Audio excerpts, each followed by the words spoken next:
E aí, pessoal, bem-vindo a mais um vídeo aqui no canal. Desculpa aí pela demora de gravar vídeo.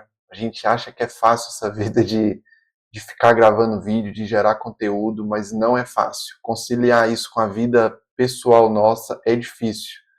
Mas vamos lá, vou tentar aí postar mais vídeo com mais frequência. Bom, pessoal, hoje eu trouxe um assunto aqui bacana, eu queria debater com vocês, a gente refletir aqui um pouco sobre isso, que eu já tenho 1 ano e meio, mais ou menos, que eu estou nesse mundo aí de no-code. Comecei ali pelo Bubble, pela área de desenvolvimento, né? Bubble, Flutterflow e Web.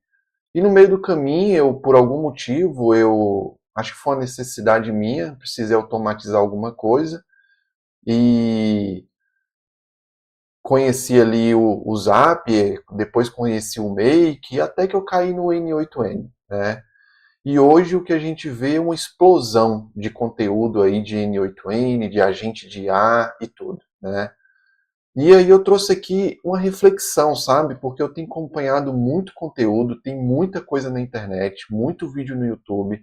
O cara aprende uma coisa hoje, amanhã ele já cria um canal e já faz um tutorial, e aí ele já cria uma comunidade. E o vídeo que ele postou ontem já tem hoje, tem 2.000 visualizações ou mais. Então, é uma coisa muito grande que está acontecendo, tá? Até grandes players que era da área de high code estão começando a produzir conteúdos com o N8N. Então, eu tenho visto um crescimento muito grande. E principalmente para a gente que está dentro dessa bolha de automação, de agente de IA, de N8N, disso e daquilo, a gente é bombardeado a todo momento. E eu vendo um conteúdo esses dias, porque eu tô aqui produzindo aqui no YouTube, mas eu também consumo muito conteúdo no YouTube. Aprendi muita coisa no YouTube. E até é uma dívida minha de também gerar algum conteúdo aqui para vocês. E eu tenho visto, assim, como hoje é muito fácil você criar um canal no YouTube, você mostrar que o que sabe, mostrar que dá a cara para bater, eu tenho visto muito rápido as pessoas criar seu canal, montar ali um fluxo, ter vários views. Daqui a poucos dias o cara já no terceiro ou no quarto vídeo ele já cria uma comunidade e diz que tudo é fácil e já tem gente vendendo curso e por aí vai. E eu queria trazer aqui uma abordagem que o N8N realmente é uma ferramenta fantástica. Você consegue fazer 1 milhão de coisas. 1 milhão não, é infinitas possibilidades com o N8N. Só que o N8N, pessoal, não é uma ferramenta fácil de mexer. Eu sou contra as pessoas que têm essa abordagem, que fala que com um dia você consegue montar uma automação. Não é assim que funciona. E eu queria debater aqui com vocês um pouco sobre isso. Para você que ensina, para você que tem um canal aí no YouTube que transmite seu conteúdo, e para você que está aprendendo, para você que está aí buscando conteúdo, que está nessa jornada, igual eu queria trazer um pouco aqui desse meu conhecimento e a gente debater sobre isso. Por que eu digo que o N8N não é fácil? Porque hoje, se você for pesquisar no YouTube, você acha muito tutorial. Grande maioria deles tem aquela, ali no finalzinho do texto ali da thumbnail ali, do título do vídeo, template grátis. Aí a galera assiste aquele vídeo, baixa aquele template e começa a usar, utilizar e colocar em produção. E quando o cara não coloca isso, você vê nos comentários que o cara recebe muitos comentários ali de gente pedindo disponibiliza o template, disponibiliza o template. Eu faço parte de algumas comunidades. E lá, quando o professor está ensinando alguma coisa, os comentários lá da live, a galera está pedindo template. E aí, esse é o X da questão. Como é que você que está aprendendo acha que vai chegar em algum lugar com template, cara? Você não vai aprender, né? O melhor template para você que está começando, para você que trabalha com N8N, o seu melhor template sempre vai ser esse daqui, ó. Esse daqui, ó. A tela do jeito que está aí. E aí você começa a construir. Você põe o primeiro node, você põe o segundo node, e você vai evoluindo. É dessa forma que você vai aprender. E o que está acontecendo hoje? Porque pela galera falar que é fácil, tem um tutorial ali de mostrar uma VPS, como é que sobe uma VPS. Aí o cara disponibiliza a stack. Você vai lá e joga no seu Portainer. Com 10 minutos o seu N8N está funcionando. Aí você baixa o template que o cara te deu, você coloca lá, coloca suas credenciais e de alguma forma funciona, você acha que é fácil. Mas não é fácil. E esse processo aí, ele é fácil, mas você não entregou valor para você não entrega valor para ninguém com isso. Por quê? Se você ficar trabalhando em cima de template, você vai, em vez de você querer resolver o problema do cliente ou o seu problema, por exemplo, você vai querer que o problema do cliente se adapte ao template que você tem. Porque você não tem conhecimento para poder manipular o workflow, criar, inventar, porque você não tem. E se aquele template que você colocou ali funcionou de alguma forma, entregou um valor para o cliente, e ele começar a usar, em algum momento vai dar problema, porque você não entende de infraestrutura. Você não sabe como debaixo do capô ali do N8N, como é que funcionam as coisas. Se precisar escalar, se esse cara te disparar aí 1 milhão de requisição ali em 10 minutos, como é que vai fazer? O VPS vai cair, vai parar de funcionar. E você não vai ter conhecimento. Né? Então, assim, o N8N, eu coloquei aqui, o mínimo que você precisa saber. Cara, você precisa saber o mínimo de infraestrutura, saber um pouco de Docker, saber um pouco ali como é que funciona a questão de você fazer um deploy. Se você for usar o Portainer, que é a parte visual ali para você poder manipular o Docker, entender de Portainer é o mínimo que você precisa saber. Não tem como você dizer que é um profissional em N8N se você não domina o Docker e o Portainer. Não tem como. Segundo ponto, você tem que saber o mínimo de VPS. Seja ela na DigitalOcean, seja ela na Rentner, seja em qualquer lugar. Mas você tem que dominar aquela plataforma, aquela ferramenta. Se é na digital, domina a plataforma da digital. Entenda como é que faz um backup lá dentro, como é que você configura o firewall lá dentro, como é que você faz o restore do próprio backup que se você por acaso fez. Como é que você configura até a questão de pagamento é importante. Eu vejo a galera aqui deixar a VPS morrer por conta que o cara não soube cadastrar o cartão de crédito lá e não fez o pagamento. Então, o mínimo você precisa saber. Segunda coisa, gerenciamento de ambiente, entendendo as variáveis do ambiente.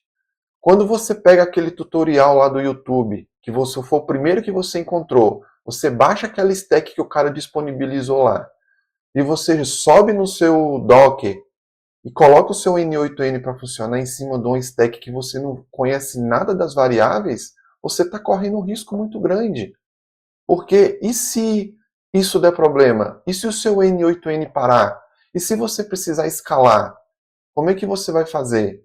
Né? E se um cliente seu solicitar uma questão que é diferente daquele outro cliente? Você não pode copiar e colar um stack. Você tem que conhecer cada variável. Cada linha ali do seu documento você tem que entender para que serve, como é que funciona. Né?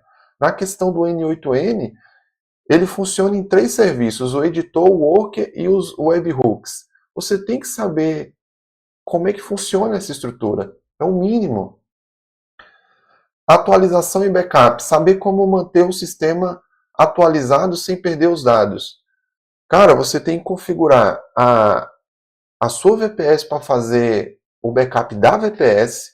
Você tem que ter uma rotina de fazer o backup do seu banco de dados, onde está rodando lá o seu N8N. Você tem que ter uma rotina de fazer o backup dos seus workflows. Então, tudo isso tem que ter. Se você não tem isso, você não tem nada. Porque uma hora ou outra vai dar problema. Isso aí é certeza. Você pode ser o melhor profissional do mundo. Uma hora ou outra vai dar problema. E é o backup que vai te salvar. Então você precisa dominar essa questão de backup. Segurança. Como é que está a configuração de HTTPS, né, de autenticação?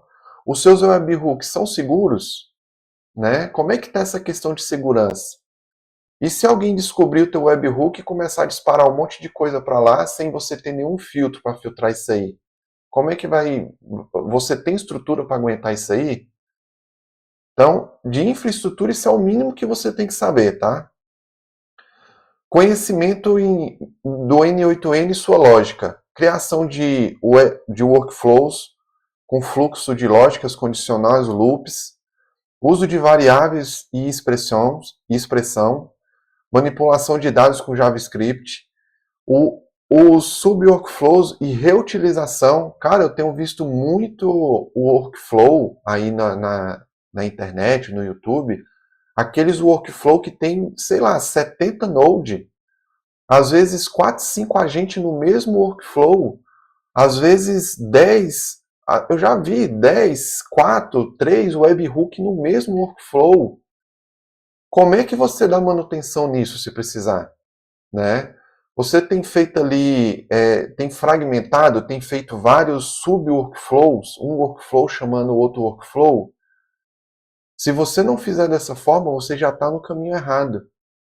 Esse workflow, todo gerador de conteúdo, todo cara que estiver te ensinando alguma coisa no YouTube, que tiver com um fluxo, com um monte de node lá dentro, sai fora, tá errado. Não vai conseguir te entregar resultado. E se aquilo ali funcionar na hora que der problema, você vai passar horas para tentar resolver. Não é escalável. Você tem que dividir para conquistar. Faça pequenos workflows, um chamando o outro.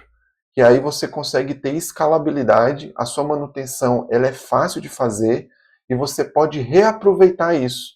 Aqueles fragmentos de workflow você pode usar para vários tipos de cliente diferentes, para várias demandas diferentes. E a gestão de erro? Como é que você tem feito a gestão de erro dos seus workflows? Ou você pelo menos faz? Porque eu tenho certeza que uma hora ou outra teu workflow dá um erro. Isso é normal. Não tem como a gente fazer um workflow que nunca vai dar erro. Não. Ele vai dar erro e pode ser por causas esperadas e por causas que a gente não espera. Agora, o que vai te diferenciar dos demais é como você trata esses erros. É como você conduz. Deu um erro, o que acontece? É isso que você tem que se perguntar, né? Porque se o erro acontece e você só fica sabendo depois que o cliente te avisa, ou quando você vai olhar o log e ver lá o vermelhinho lá na lista, aí não adianta, você não está tratando o erro, tá? Então, acho que isso aí é um ponto também importante que você tem que avaliar. Integração e APIs. Você tem que dominar a API, cara. Você tem que dominar a API. Dominar o Postman, saber como funciona a fundo ali o node HTTP request do N8N, porque se você não souber como ele funciona e ficar refém daqueles nodes ali já prontos do N8N, você está morto. Uma hora ou outra você vai bater no teto, você não vai conseguir chegar mais em lugar nenhum. Uma vez que você entende o que é o node HTTP request, como funciona a chamada API, o que é um JSON que vem ali, acabou, ninguém te segura mais, porque você vai pegar a informação de qualquer fonte, vai tratar dentro do N8N e vai enviar para qualquer lugar também. Mas você precisa entender sobre isso. Manipulação e transformação. Você tem que entender o que é um JSON, como é que funciona a estrutura de um JSON. Você tem que entender pelo menos o básico de JavaScript, porque você pode usar o JavaScript e o Python dentro do N8N. E isso aí faz com que o N8N fique mais poderoso ainda. Tá certo que hoje a gente pede alguma coisa ali no chat GPT e ok, ele te dá a resposta. Mas você precisa entender, porque se você não entender, você não saber do que isso é capaz, você, uma hora ou outra, você vai ficar sem saber como fazer. Você não vai saber nem perguntar para o chat GPT, né? Então você precisa ter isso. Conhecer ali o básico dos nodes ali de transformação de dados. Se você dominar esses nodes ali, que é o datetime, o edit fields, o filter, o limit e etc. Todos aqueles nodes ali de transformação de dados. Se você domina aqueles nodes, você consegue dominar o N8N. Se você não domina isso, você não consegue chegar em lugar nenhum, tá? Boas práticas e versionamentos. Organizar os seus workflows, nomear, documentar, separar por funções. Agora com a versão 1.8, se eu não me engano, para frente, já tem a questão das pastas. Organizar tudo por pastas. Logs e monitoramentos. Como é que você monitora teu workflow? Como é que tu monitora o quanto teus webhooks estão trabalhando? O tempo que está demorando o teus work para processar o workflow. Tu monitora isso? Né? Isso é importante.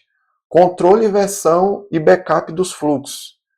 Tu tem aí um versionamento dos teus fluxos de salvar no GitHub, ou você fez um fluxo, agora fez uma alteração no fluxo que estava funcionando, alguma coisa você fez, você não lembra mais, e por algum motivo parou de funcionar. Como é que tu volta para trás? Tu versiona isso? Então você tem que se preocupar com isso também. Conceitos básicos de bancos de dados. O que é uma tabela, registro, coluna e chave primária. Diferença entre bancos relacionais, Postgres e não relacionais, como o MongoDB. Conhecer ferramentas aí que está famosa no mercado como Supabase, que todo mundo acha que ele é só um banco de dados, quando na verdade ele é um back-end completo. Ele é poderosíssimo e muita gente só usa ele para salvar alguma informaçãozinha. Então você tem que conhecer isso, porque nas suas automações, na grande maioria, você vai precisar de um banco de dados para salvar alguma coisa em algum determinado momento. Então você precisa ter esse conhecimento básico de o que é um banco de dados, o que é um banco relacional, o que é um banco não relacional, um pouco da linguagem SQL, porque você vai usar essa linguagem SQL. E mais uma vez eu falo, eu posso solicitar que o ChatGPT faça ali uma query para mim? Posso, mas eu preciso entender ela. E eu preciso saber como funciona, porque também, como eu já falei, eu não vou saber nem perguntar para o ChatGPT, tá? Então é o mínimo que eu preciso saber. E se você vai fazer automação que usa inteligência artificial, que usa ali a OpenAI ou qualquer modelo aí, qualquer modelo de inteligência artificial, mas eu coloquei aqui o OpenAI, é uma que eu mais utilizo, você tem que entender ali a diferença entre os modelos, onde é que eu vou usar o 4O, onde eu vou usar o 4O Mini, aonde eu vou usar o 4.1 e assim sucessivamente. Você tem que entender sobre embed, a gente vai usar isso muito quando você for usar um banco vetorial. Você precisa entender o conceito disso, o que é um vetor, qual é a diferença de um banco vetorial para um banco relacional tradicional. Você precisa entender a questão dos assistants. Você tem que entender, dominar aquele playground ali da OpenAI. Saber ali, entender os tokens, como é que funciona, os custos dos tokens, a temperatura, como é que você configura ali, né, ali dentro do playground tem as temperaturas do seu agente, como é que você configura aquilo ali, para que serve cada uma daquela questão, né? Então, isso é o mínimo, pessoal, que eu coloquei aqui, que a gente precisa saber para trabalhar com o N8N. Tá? E por final, coloquei aqui umas dicas para a gente não se alongar muito. Se você quer vender algo, domine o assunto primeiro. Então, para você que está aí no seu canal do YouTube, ensinando como construir um agente, como fazer um fluxo A, como fazer um fluxo B, cara, domina o assunto primeiro. Porque você, quando você está ali ensinando, principalmente você que vende um curso, que vende mentoria, ou qualquer coisa similar, a responsabilidade é muito grande. Se você pega um fluxo qualquer que você achou na internet, grava um vídeo para você, coloca aquilo ali e vende, você tá, de certa forma, você está sendo desonesto, né? Eu vejo muito vídeo no YouTube que o cara ali está fazendo um vídeo, às vezes até uma live que ele gravou online, e um aluno pergunta alguma coisa, ele pergunta para o ChatGPT na frente do aluno. Isso cara, isso não existe, tá? Se você quer aprender, fuja das facilidades, fuja das coisas prontas. Se você quer aprender de fato, fuja de template. Você não vai aprender com template. E você vai ficar refém do template. Isso vai te gerar uma frustração gigante. Por quê? Você vai querer que o template funcione para aquela dor, não vai funcionar, e aí você vai achar que o N8N é ruim, que você que é você que é ruim, porque você não conseguiu fazer funcionar, porque o vídeo no YouTube lá o cara disse que era fácil e você não consegue. Então fuja do template. A sua automação começa com a tela sem nada, node a node. Isso vai te dando ali uma satisfação muito grande quando você vê as coisas funcionando. Não se começa a automação com template, é o que eu já disse agora há pouco. Estude um pouco sobre BMC, Business Model Canvas. O que é isso, pessoal? Isso aí é uma metodologia que foi criada para a gente poder desenhar como é que funciona uma empresa, né? De forma bem resumida, é claro que eu estou passando aqui para vocês, para o vídeo não ficar longo, mas ele serve para que a gente possa pegar uma empresa e desenhar como é que funciona todos os processos dessa empresa. E com isso eu entender como é que funciona aquela empresa. Quando eu estudo isso, eu consigo ali, se eu for prestar uma consultoria, fazer uma automação para uma indústria, para uma rede de supermercado, para um call center ou para qualquer segmento, eu consigo ali detectar os pontos importantes daquele negócio para eu poder entregar um valor. Porque muitas das vezes o próprio cara que te contrata, ele não sabe, ele está perdido. Ele quer essa questão de automação, ele quer essa questão de IA no negócio dele, mas ele não sabe ainda como funciona. Então, isso é importante, você entender como funciona a empresa, como funciona o nicho, para você entregar uma coisa de valor. O N8N é muito poderoso e vai muito além de construir agentes de IA. Então tá o boom na internet de agentes de IA para lá, de agentes de IA para cá. Mas o N8N, pessoal, ele é muito poderoso. Essa questão de IA que está dentro do N8N é a pontinha do iceberg. O N8N ele faz coisas fantásticas. Ele é um back-end completo para qualquer tipo de aplicação. Então, aprenda, use ele a fundo. Explore todas as capacidades, entendeu? Você vai chegar longe com isso aí. E para finalizar, pessoal, eu deixei ali já, porque assim, eu já entrei em várias comunidades, eu já comprei muitos cursos, consumo o YouTube todo dia, estou buscando ali conhecimento, e muitas das vezes também a gente se frustra por um curso que a gente comprou, por uma mentoria que a gente comprou, por um investimento que a gente fez e não obteve retorno. Eu já participei, já participo de algumas dessas maiores comunidades que vocês veem aí de no-code, de N8N, da grande maioria. Eu não vou citar nomes aqui, mas eu vou falar para vocês que 90% delas. Fiz um investimento grande porque eu acho que eu só consigo evoluir se eu tiver conhecimento. Mas só teve uma, pessoal, até hoje que realmente eu investi e eu não me arrependo nenhum segundo por isso. É a comunidade lá da Promova Web, do Luiz. Realmente o Luiz, ele foi um divisor de água. Né? Eu quero até agradecer a você, Luiz, se você assistir esse vídeo em algum momento, mas foi um divisor de água, porque o Luiz ele não te entrega nada. Se você comprar esse curso do Luiz achando que vai ter ali um template, esquece, não tem template. Não tem nada pronto. Ele te ensina do começo, desde você entrar lá na DigitalOcean e alugar VPS, até você montar os seus fluxos, as suas automações. Infraestrutura, segurança, monitoramento, tudo. Me deu uma base para eu poder, de fato, bater no peito e falar assim, não, eu sou um profissional em N8N. Eu tenho segurança em atender um cliente pequeno, o salão de beleza ali da esquina, e qualquer outra empresa gigante, porque eu entendo da infraestrutura, eu entendo e eu sei como é que funciona. Estou nessa jornada aprendendo e buscando conhecimento, mas hoje eu sei que eu estou no caminho certo. E assim, pessoal, se esse vídeo te trouxe algum valor, se esse vídeo te trouxe